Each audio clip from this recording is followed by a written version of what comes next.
say Kansas City first and then Tampa because of what you said with Baker Mayfield, who he would get my vote for MVP if you had one at the quarter-plus poll. It would be Baker Mayfield. Right. And so Tampa looks very worthy, Tony. So I'm not going to say they're not an important winner, an important story, but I'm going with the recent former champs first and then Tampa a rung below. I'm going to go in a certain order here, and I'm not going to disagree with you. I'm going to start out by saying that I love Baker Mayfield, and he would be my MVP right now. That thing he did on, what was it? Third and 14 in the third quarter. Yeah. That run was thrilling. That was absolutely thrilling. This is the first time Tampa Bay, I think, has won by more than 1 or 2 points, and they look really good. But no, it's not the most newsworthy event of these that we're talking about. Neither is Indianapolis, although Indianapolis is now 5-1, and they're the most surprising team in the entire league because nobody saw that coming. No. And Daniel Jones is the most surprising player in the league because nobody saw that coming. And they have now, at 5-1, they have scored 194 points in 6 games. And no Colts team ever opened the season first 6 games and scored that many points. None of Peyton Manning's teams. And yet, no, the answer is the Chiefs. And the answer is the Chiefs for a variety of reasons. You had it right. I did not. The main answer is the Chiefs because they faced the toughest opposition. Detroit had won 4 games in a row and had averaged 40 points per game.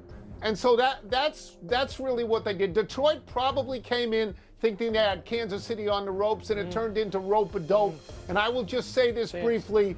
Everybody on Kansas City played well, but nobody played as well as Mahomes, who proved once again on the national stage he is the best football player on the planet. Proved it again. You know what I hate hearing on Monday morning from whatever quarters is that so-and-so is the best quarterback in the league. No. Patrick Mahomes, 15, is the best quarterback in the league. In any other opinion, I don't care how much football you played or coached, is wrong. How about that? I was going to say stupid, but I didn't go there. We hit on some notable winners. Now let's turn, Tony, to some notable losers. Your Jets fell to 0-6 in London, posting a net -10 passing yards against the Broncos. The Dolphins gave the Chargers a game, but afterward, two were ripped into unnamed teammates, were being late to players-only meetings, and the Lamar-less Ravens are now 1-5 after losing to the Rams. Titans got doubled up by the Raiders, and today fired head coach Brian Callahan. Tone, which loss stands out more to you? Oh, let me take Brian Callahan out of this equation. It seems like a quick hook, but on the other hand, when you go to coach a bad team, this can happen. Yeah. If you don't improve it right away, this can happen. So let's get rid of that. 4-17 overall. Right. Okay. Yeah. So let's go to the Ravens' loss was an awful loss. They got rolled at home. As you said, they're now 1-5, and most people think they're out of it. But Lamar Jackson did not play in that game. If you want to fashion an excuse because of that, I believe you can. In the 2 games he hasn't played this year, the Ravens have lost by a combined score of 63-14. And yet, as you know, they're 1-0 in division. And that's not a good division this year. So there is a path for Baltimore. All right, that's one. The second loss, the Miami loss, it's another bad loss for Miami. They collapsed at the end. They got beat at the end. They yielded at the end. And as you say, Tua was critical, essentially saying that a lot of people on the team aren't as committed as he is. The Dolphins are now 1-15 in their last 16 games against teams with a winning record. So Mike McDaniel, he doesn't have that much time left. The answer here is the Jets. The Jets stink. Their offense is utterly inept.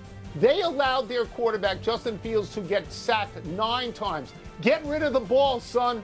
Stop holding the ball. The fact that he was -10 net passing is amazing, Mike, because he only completed 7 passes. He only got 45 yards, and the sacks totaled 55 yards. I don't know what they're trying to do on offense. When they went through customs at London, did they declare they had an offense? Aaron Glenn is now 0-6, and Mike, I don't know how many more he gets. I don't. Let's see. Will he get as many as a certain James Franklin? He'll get that many. The answer is the Ravens. I'm not going to go too far over the bell because you went through all of them. I'm sorry. The I Ravens. The Ravens. The answer is the Ravens. The Ravens are the team we had expectations of, not the Jets. Yes. Not the Titans. No, we didn't have any expectations. No. Dolphins. Not the Dolphins. No. And then I won't say, I keep saying Michael McDonald because I want to see, I keep forgetting and I want to start singing some Doobie Brothers. But Tony, it's the Ravens. All right, let's go to college football. Your conference, Wilbon, the Big Ten. Yeah. You were jacked up about the Indiana-Oregon game. You did not say much about Northwestern going to Penn State as their homecoming opponent. Yeah. As it turns out, Indiana beat Oregon and beat them soundly at Oregon, 30-20. And Northwestern beat Penn State, which apparently found this so unbearable that they fired James Franklin, despite having to pay him $49 million to go away. So, okay, Mr. Commissioner, what was the bigger deal in the Big Ten? The biggest deal in football, pro or college, this weekend was the seismic firing of Coach Franklin. That was an, oh my God, texts going off, phones ringing, people screaming. Even if they don't know much about Penn State, they've certainly never been there. At least you and I have done that a few times. It's his firing, Tony, because it's the accumulation. It's the heartbreaking loss to Oregon, and then losing to UCLA, which had already fired its coach, and then losing to Northwestern, and in back-to-back games being a 20-plus point favorite. So it's all of it, and they're already disgusted because they don't beat winning teams. Let me just say this. As I always say to you, and I said to you on the phone, I told you Franklin was going to get fired yesterday. I told you that. Tony, college football fans, boosters, sponsors, people in the industry, people in the conferences, we're all morons. We're all out of control, obsessed lunatics who are delusional about our respective programs, and Penn State is too. I knew they were going to fire him. Should they have? Tony, I don't think so, but I knew they were going to. I will tell people this story. On Saturday night, we had a phone conversation, you, me, and your brother Don. And Don, who's also a Northwestern graduate, Don said, I don't think they're going to fire him. If he wins out, I think he keeps his job. And I said, no, Don, no, they're going to fire him at the end of the year, but they won't fire him before that because it's Penn State, they don't do that. And you said they're going to fire him tomorrow. You had this right. You had it right all the way. I don't want to diminish what Indiana did. That's a great win for Cignetti and Indiana. It is. They won at Oregon. They had chances last year to prove in very hard games who they were. They lost to Ohio State. Yeah. They lost to Notre Dame in the tournament.